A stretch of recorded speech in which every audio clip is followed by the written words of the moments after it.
Cueva Veriofkina, con 2.200 metros de profundidad, es la cueva más profunda del planeta. Es tan profunda que se necesitan más de 4 días y miles de metros de cuerda para descender a su inmensa profundidad. Y, sin duda, ¿qué sería de la cueva más profunda sin un par de incidentes aterradores? Estas son esas historias.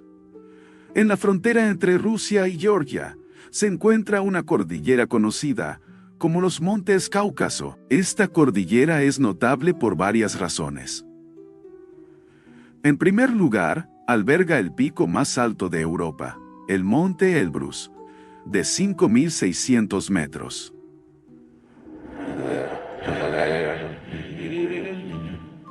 Además, al oeste de la región de Abjasia, se encuentra una subcordillera del Cáucaso, conocida como la Cordillera de Gagra. En esta zona, también hay algunas montañas de considerable tamaño. El más alto de ellos supera los 3.300 metros, pero esta zona es notable por otra razón. La Cordillera de Gagra es principalmente una cordillera de piedra caliza excavada por ríos. A lo largo de su historia geológica, los ríos prehistóricos crearon numerosos cañones profundos y las cuevas más grandes de la Tierra que se conocen actualmente. De hecho, las montañas Gagra albergan 4 de las cuevas más profundas del planeta. La más profunda de ellas es la cueva Veriofkina, a más de 2.130 metros de profundidad. Para contextualizar, esto equivale a apilar 23 estatuas de la libertad. La entrada a la cueva Veriofkina también se encuentra a 2.270 metros de altitud, lo que significa que hay que escalar una montaña para llegar. Una vez arriba, aún se está rodeado por los acantilados rocosos de las cordilleras. Y luego, en medio de estos acantilados, hay un agujero en el suelo de aspecto bastante anodino.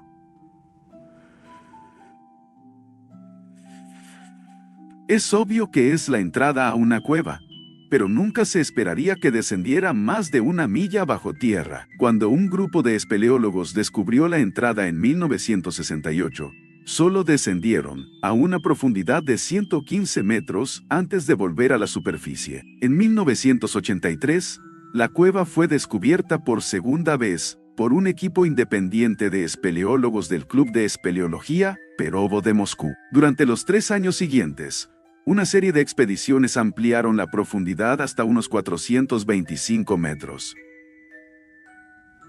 Sin embargo, por razones desconocidas, no hubo más expediciones hasta el año 2000. Las obras se reanudaron ese año, pero no fue hasta 2015 cuando se descubrió un nuevo pozo que revelaría la verdadera profundidad de la cueva Veriofkina.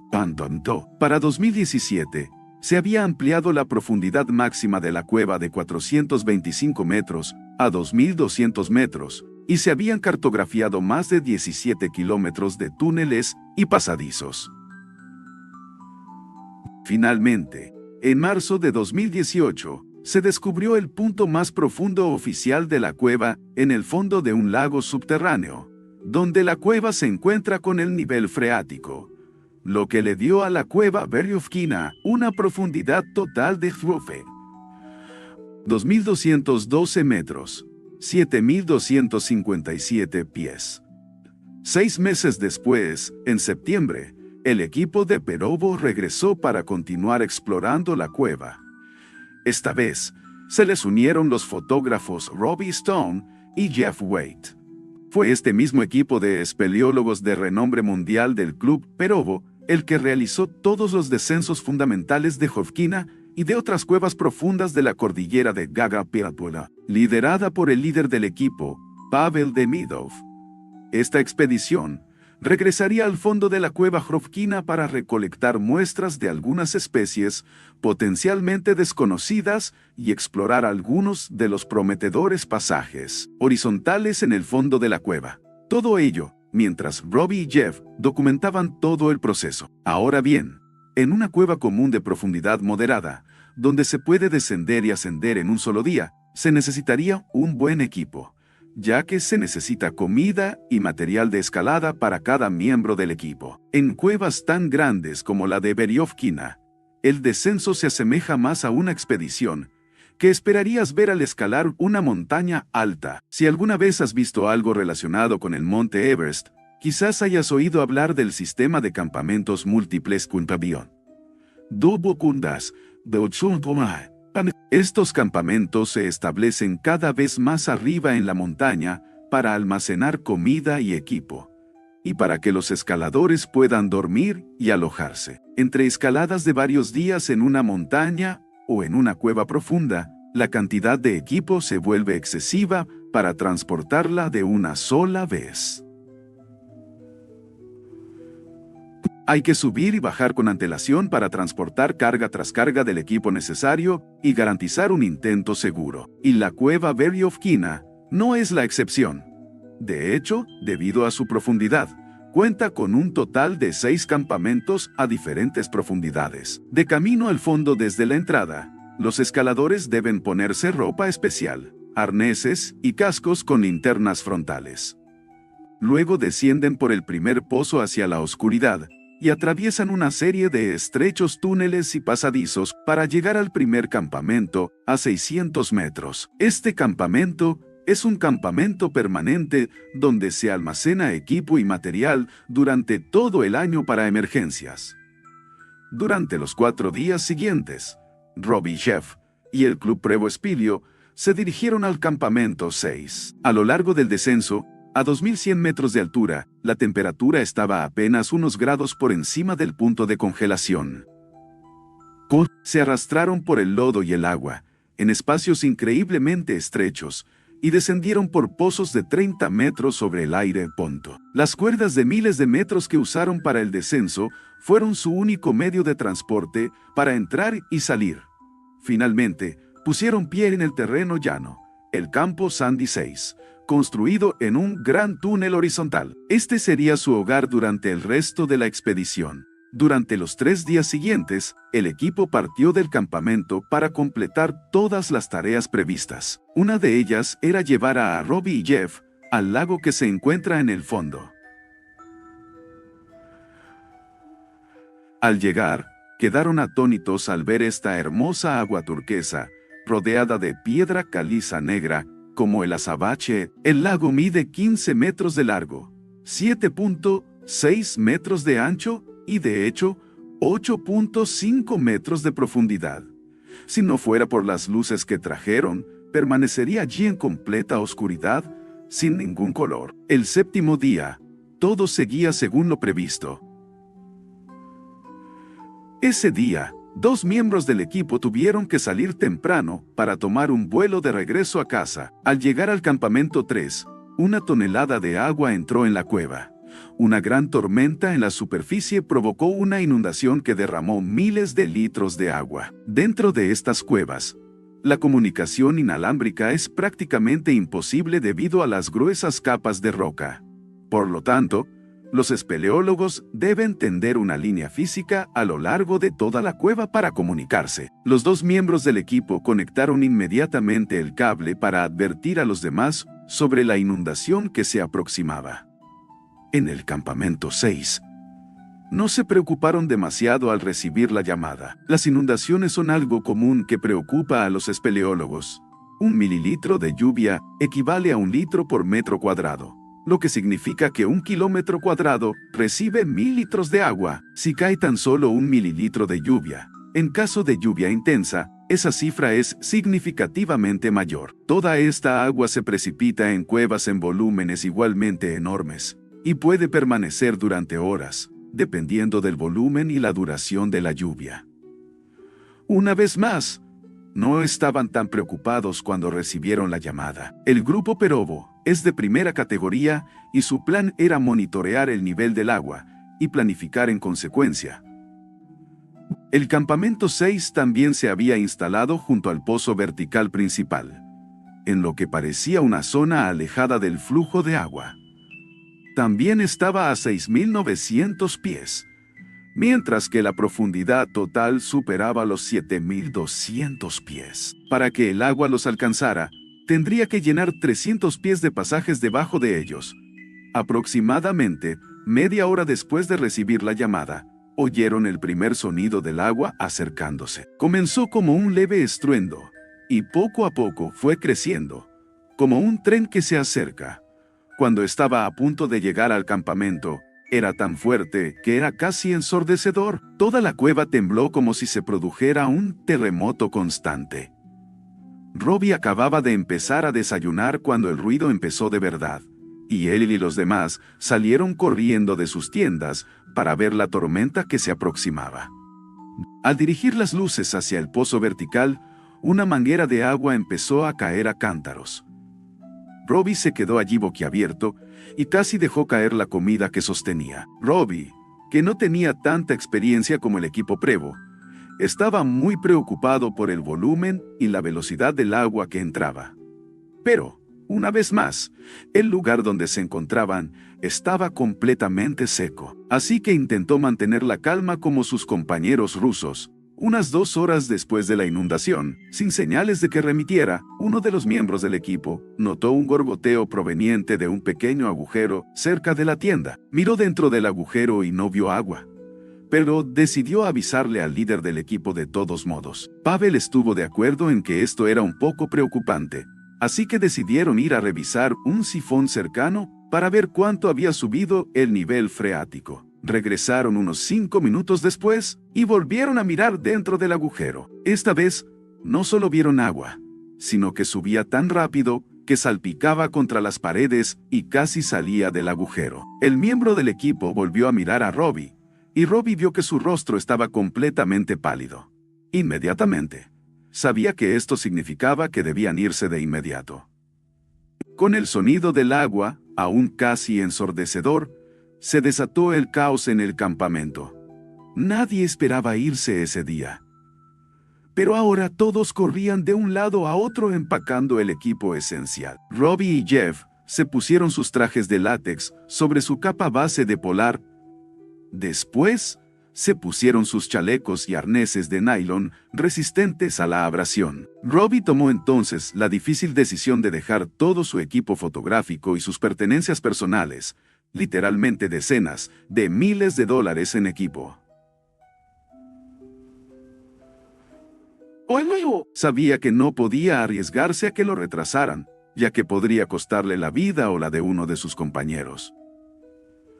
Sacó todas las tarjetas de memoria de las cámaras, las metió en una bolsa Ziploc y luego las metió en su traje de látex. Como mínimo, podría guardar todas las fotos que había tomado.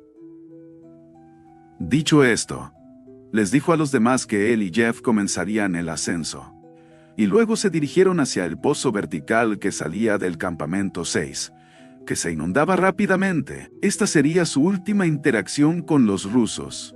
En el campamento 6, los miembros restantes del equipo Prevost esperarían al líder Powell antes de comenzar el ascenso. Mientras Robbie y Jeff se dirigían a las cuerdas verticales, llegaron a una travesía estrecha, casi como un puente que se extendía a lo largo de una pared antes de la inundación. La cámara junto al puente tenía 18 metros de profundidad y 7.6 metros de ancho, solo llena de aire. Ahora estaba casi completamente inundada. Al final de esta estrecha travesía, al otro lado del puente, se alzaban las cuerdas verticales y el origen del agua que se vertía en la cueva. Robbie se metió en la cascada que caía del pozo y sujetó sus ascendedores a la cuerda. Luego, agachó la cabeza. Respiró hondo y comenzó a subir por la cuerda mientras el agua lo golpeaba desde arriba. El agua caía con tanta fuerza que sentía que lo aplastaba y lo asfixiaba. Era literalmente como si le aplastaran la cabeza contra los hombros. Por suerte, pudo meter la barbilla, lo que permitió que el agua resbalara del casco y creara una pequeña bolsa de aire para respirar. Concentrándose solo en la cuerda blanca justo delante de su cara, subió los ascensores rítmicamente tan rápido como pudo.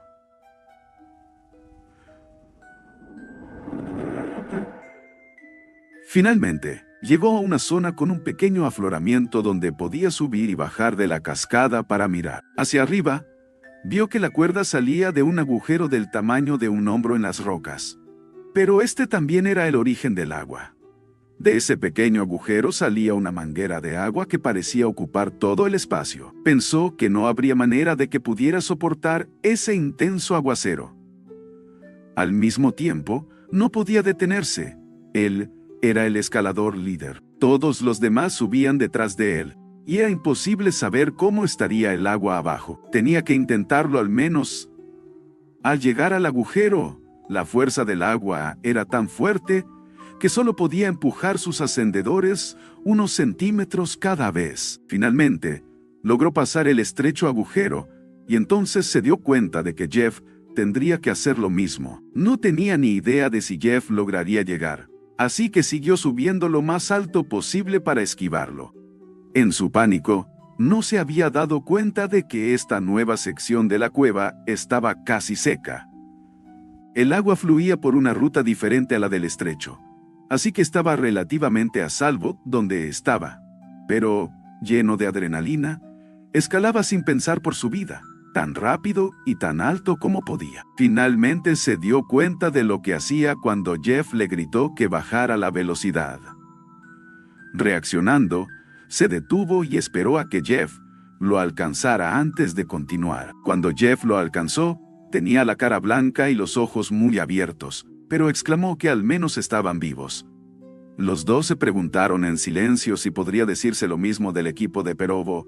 Abajo, Robbie y Jeff finalmente llegaron al campamento 5, a 1888 metros, donde esperaron con la esperanza de ver a los rusos en cualquier momento. Mientras la cueva seguía temblando a su alrededor, de vez en cuando miraban hacia el abismo. Milagrosamente, abajo, vieron una linterna que subía lentamente por el pozo. Cuando por fin estuvo lo suficientemente cerca, se dieron cuenta de que era Andre. Después de subir al campamento, le preguntaron si había visto a los demás, y él simplemente negó con la cabeza en silencio. Todos estaban allí sentados pensando en el peor escenario posible allá abajo. Para cuando Pavel regresó del sifón, el puente que Robbie y Jeff habían cruzado estaba completamente sumergido. El resto del equipo tuvo que nadar para alcanzar las cuerdas verticales. El último en salir nadando fue Pavel, y mientras salía, la cámara se había convertido en un torbellino. Toda el agua que se adentraba en la cueva se había transformado en un remolino gigante. Al atravesarlo, lo hizo girar y tuvo que nadar con fuerza para llegar a la línea. Para cuando ascendían, todos los pasajes más profundos estaban completamente sumergidos. 15 minutos después de que Andre emergiera, se pudieron ver 5 luces más subiendo por el pozo. Uno a uno, los miembros restantes del equipo de Perovo subieron al campamento 5.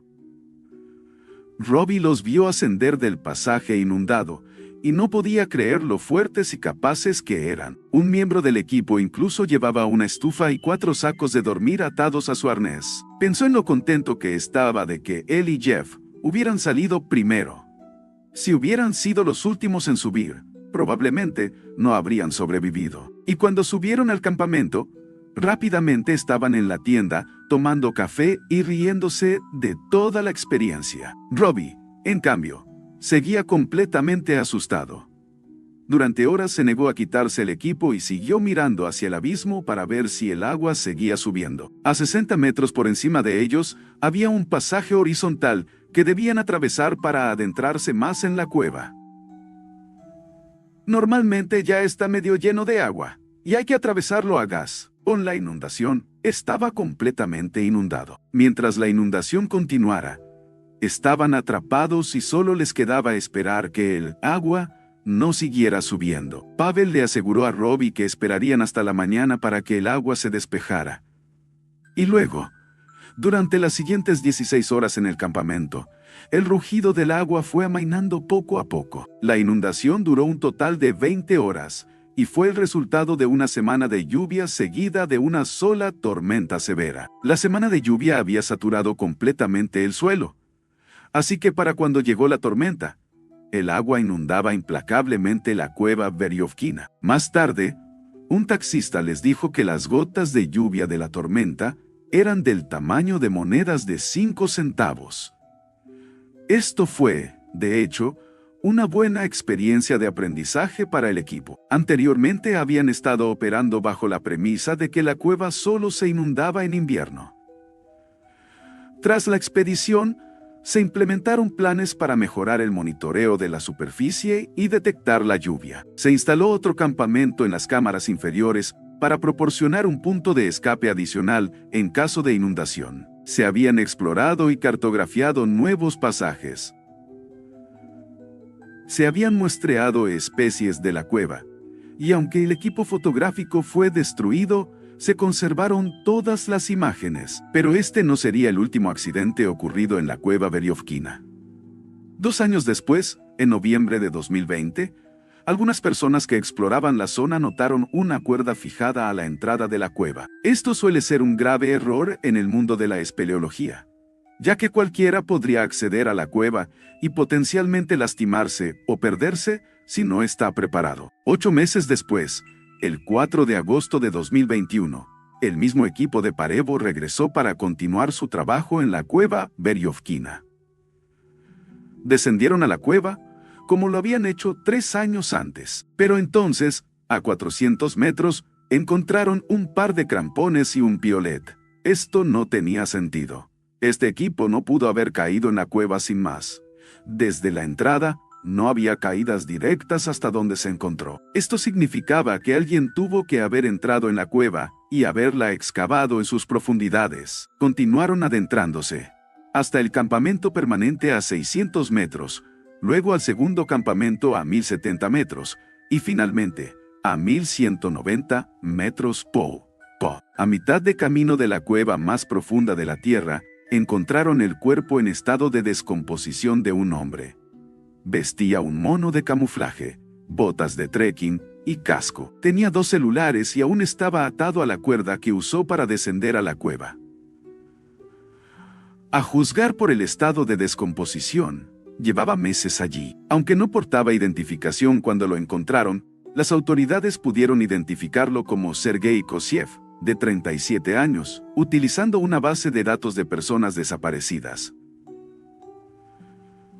Luego, utilizando la información de los celulares que le encontraron, pudieron averiguar qué había sucedido que lo llevó a la muerte. Sergei vivía en la ciudad de Sochi, Rusia, justo al este de la frontera rusa con Georgia, y a unas 2 horas de la entrada a la cueva Veriovkina. Era un ávido amante de la naturaleza y solía realizar expediciones en solitario para explorar la naturaleza. El 1 de noviembre de 2020, se despidió de su familia, como siempre hacía en sus expediciones en solitario, y partió hacia las montañas de Gagra.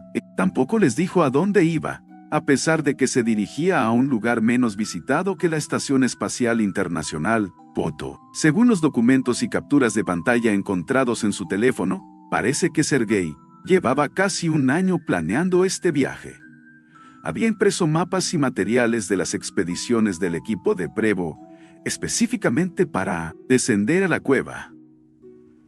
Primero, ascendió a las montañas hasta la entrada de la cueva, usando crampones y piolet itchy. Luego, fijó una cuerda a la entrada y descendió a la oscuridad de la cueva de Rovkina. Con la información que había recopilado del equipo de Perovo, transportó todo su equipo en 3 bolsas de transporte a través de los túneles estrechos pasadizos. Luego, usando un descensor de celosía, descendió en solitario por los enormes pozos verticales. Logró llegar al primer campamento y dejó parte del equipo que posteriormente descubrió el equipo de Parevo, para luego dirigirse casi directamente al segundo. Los excrementos encontrados en el lugar determinaron que vivió en el segundo campamento durante aproximadamente 1 semana antes de adentrarse más en la cueva. A partir del segundo campamento, la situación se volvió un poco más desafiante. Más allá de este campamento, hay pozos verticales más grandes y técnicamente más complejos. Además, la cueva se vuelve mucho más húmeda a partir de ese punto. Como cualquier espeleólogo sabe, llevar el equipo adecuado es crucial. La capa inferior de vellón estándar con una capa exterior impermeable es crucial para sobrevivir al frío y la humedad del entorno subterráneo.